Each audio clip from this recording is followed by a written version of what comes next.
extremisms. Recently, we asked Clarion to pinpoint for us 5 dangerous situations here in the USA. With us, Ryan Morrow, National Security Analyst for the Clarion Project.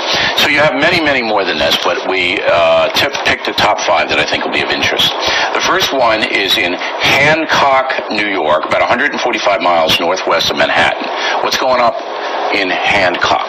There's actually a place there called Islamberg. They have a sign that says, "Welcome to Islamberg." It's about a 60, 70-acre large compound, and it's the headquarters for a group called Muslims of the Americas that follows a radical cleric in Pakistan. The videotape that's on the screen is something that was given to me by law enforcement, showing them engaging in guerrilla warfare training at that Islamberg compound. Okay, so Islamberg, upstate New York, they have weapons. It's private property. Right. All right, they're training on the property. Can the authorities do anything about it?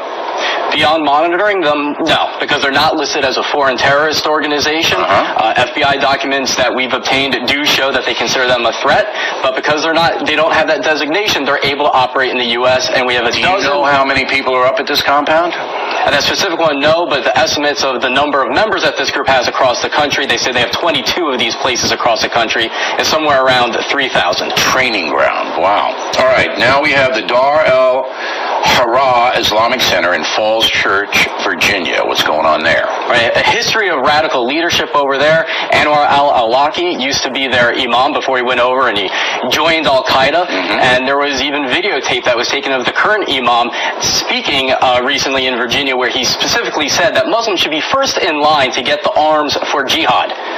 All right, so at this center in Falls Church, there's an imam there presently, right, who wants to get arms for the jihad. He preaches that is a requirement upon Muslims. Wow.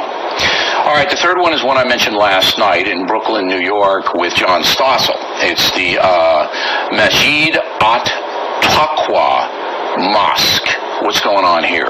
That's led by Siraj Wahhaj, one of the most radical imams in the country, yet he manages to be a rock star speaking at Muslim events across the country, even college campuses. He's going to be in Dallas this weekend in Garland, Texas for a big conference, and I brought that up to the imam we had on last night, who didn't seem to think this guy was so radical. He didn't address that. He was addressing the issue of whether he's been prosecuted, which is a whole nother thing. If you look at what he's been preaching, it's sheer anti-Americanism, turning America into a caliphate, and his mosque was even suing the NYPD because they were conducting surveillance. That's right, that de Blasio pulled off. So this is a bad hombre, as I said to Sasa last night. Then there's another one in New York City. This is in Jamaica, Queens, the Islamic Circle of North America. What's this all about? This is a major organization with origins in Pakistan, with an Islamist group over there. Polls show that only about 2% of Muslim Americans say that this group represents them, but they're one of the most well-organized there.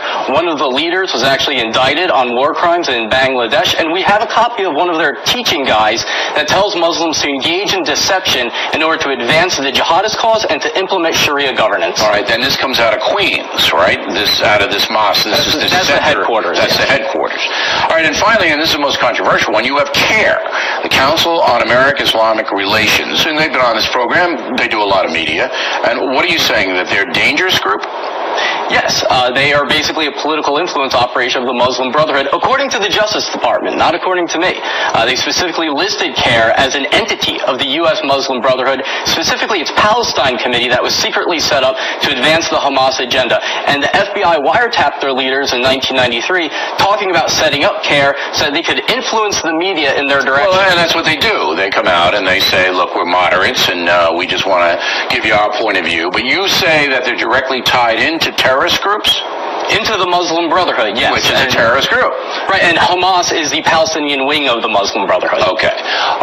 Now, final question is, this is pretty frightening stuff, but you would assume the FBI knows about all of this, if you know about it, and the Justice Department is surveilling them and have them under control. And in a free and open society, this is the rest of them that we didn't talk about. This is the map that all of these have radical Muslim mosques or operations in all of those towns. And it's amazing. Look at them. Sacramento, outside of L.A., Pittsburgh, Chicago, on and on. So, my question is, should Americans be concerned, or is this under control? it can't be under control just through monitoring them. And again, when it comes back to the issue of the ideology, which President Obama refuses to recognize, that's the problem here. It's not just about the person that's setting off the bomb. It's about the overall ideology that combines mosque and state, that justifies jihad anywhere, and we need Muslim leaders to step up and fight against those interpretations. The most positive news I've seen is... Welcome to the Radical Threat with your host, Mr. Rogers. Today on the Radical Thread, we are taking a look at what we just saw in that clip from the O'Reilly Factor. Now, we know that Fox News is the only news channel that has the balls to call out terrorism when they see it. So I wanted to make sure that you guys heard that clip so that you guys can see that we are under threat. We are being watched by these Islamic terrorist organizations. Now, in the past, I have opened a lot of videos. I ran a lot of videos. I created a lot of videos, and I was under threat. I did not let that stop me. I even had an instance where a Islamic man told me that there was nothing we could do to stop the global rise of Islam and radical Islam, he said. But I believe he is wrong. We are united.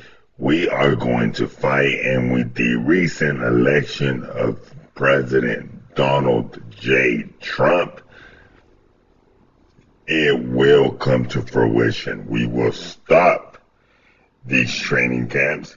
Now, in the clip, you saw a small sample of the training camps that exist in the United States. I have several one-stop